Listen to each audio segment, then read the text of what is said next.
Hola niños, esta es la semana correspondiente a los exámenes. El examen de lenguaje está programado para el 27 de julio a las 2 p.m.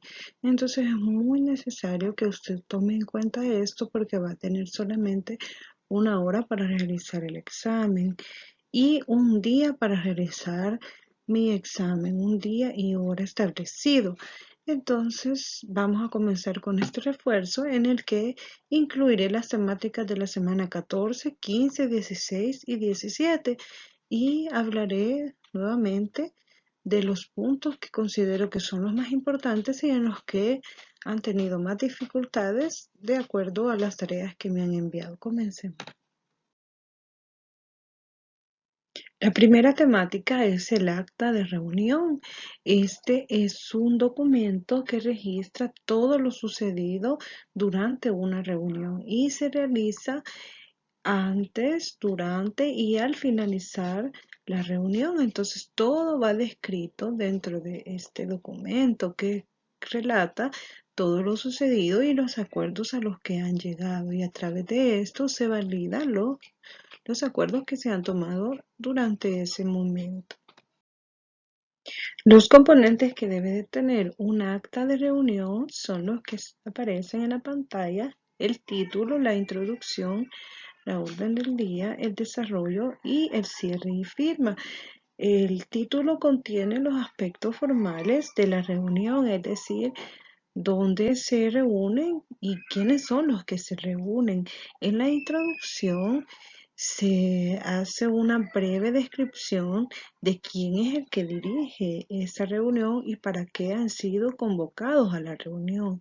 En la orden del día, acá se dan a conocer los aspectos que integran el guión, es decir, todos los puntos que van a tratar, y también se valida el acta anterior.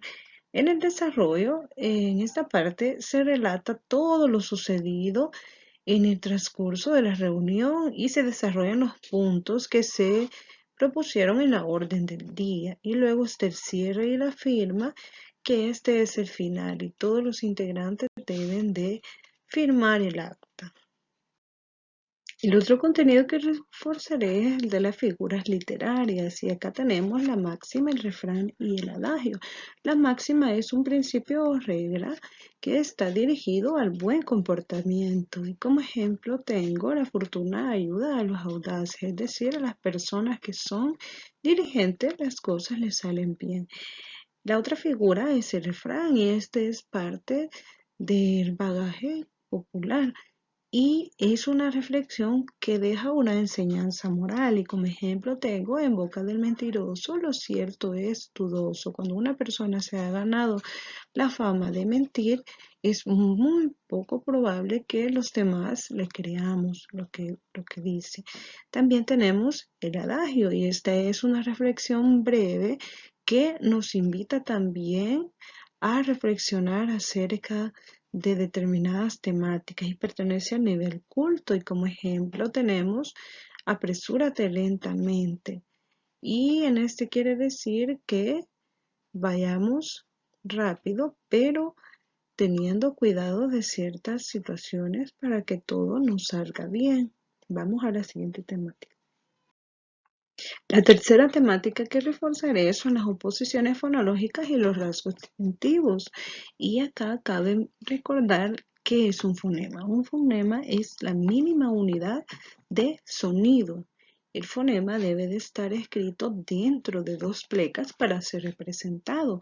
En algunos casos no se parece el fonema escrito con la grafía, es decir, con el dibujo de la letra, como en el ejemplo que nosotros tenemos del sonido de la Z. Las oposiciones fonológicas pueden diferenciarse en pares mínimos, es decir, en dos palabras en las que tienen la mayoría de fonemas iguales, excepto uno, como en el ejemplo que observamos del dibujo, ara y ala. La oposición fonológica que se da en estos pares es el fonema de la R y el fonema de la L, es decir, el fonema R y el fonema L. En cambio, en el ejemplo escrito, tenemos los pares cuna y luna. Y las oposiciones fonológicas se dan en el fonema k y en el fonema l. Eso es una oposición fonológica, solamente la diferencia de uno de sus fonemas en pares de palabras. Existen dos formas para clasificar los fonemas en cuanto al punto de articulación y al modo de articulación. Los referidos al punto de articulación, esto sucede cuando hace referencia al lugar concreto de la cavidad bucal donde se articula cada fonema, es decir, cuáles son los órganos que intervienen para emitir este fonema.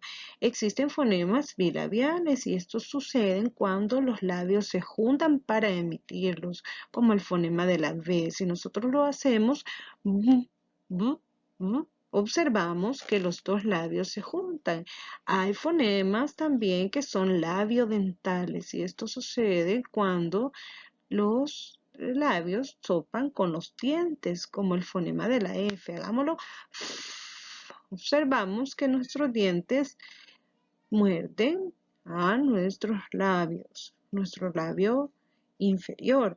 También hay fonemas dentales y esto sucede cuando los dientes topan con la lengua. Por ejemplo, el fonema de la D o el de la T. Hagamos el de la D. Y observamos que nuestros dientes topan con nuestra lengua. También hay fonemas alveolares y estos suceden cuando nuestra lengua toca los alveolos, como el sonido de la S o el de la N. Hagamos el de la S y el de la N. También hay sonidos velares y estos suceden cuando la lengua toca el velo del paladar. Y acá tenemos el fonema de la K y el de la J. Y podemos hacer el de la K y el de la J. Entonces observamos qué importantes son nuestros órganos fonadores en la emisión de estos sonidos. Al clasificar los fonemas en cuanto al modo de articulación, estos hacen referencia a la forma en cómo se coloca la cavidad bucal para expulsar el aire desde nuestro interior. Y así tenemos fonemas fricativos, oclusivos y nasales. Los fricativos hacen referencia a cuando el aire sale de chorro antes de cerrar nuestra boca. Por ejemplo, el sonido de la F y el de la S. Hagámoslo. Si nosotros observamos, sale mucho aire al emitirlos, igual que el de la S.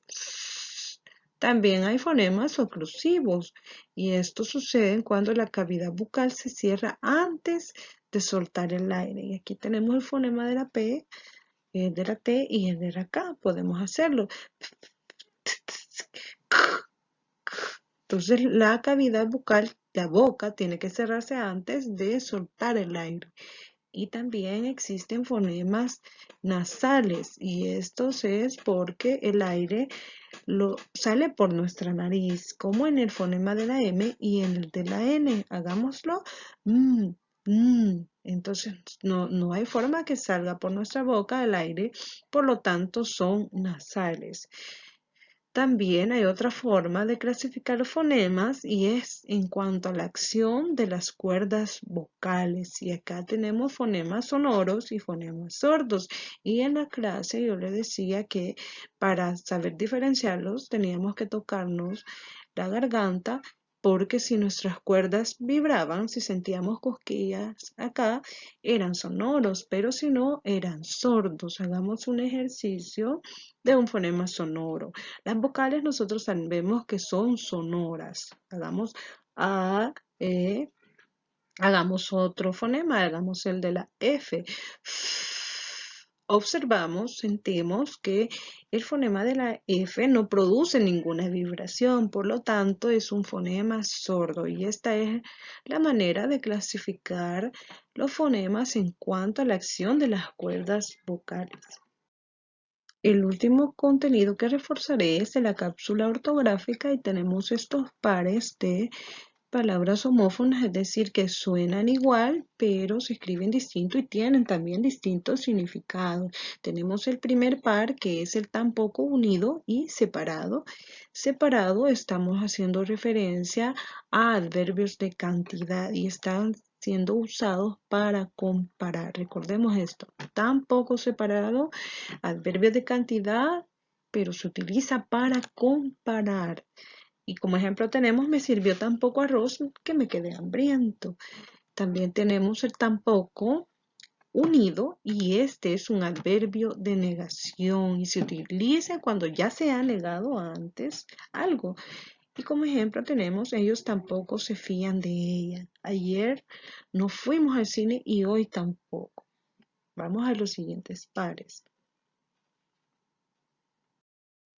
Los últimos pares hacen referencia al tan bien unido y separado. Cuando está separado, este también se utiliza para comparar. Por ejemplo, Elena sabe la lección tan bien como María. Cuando está unido, es un adverbio que indica que lo expresado en la palabra o secuencia a la que afecta se suma a lo dicho con anterioridad.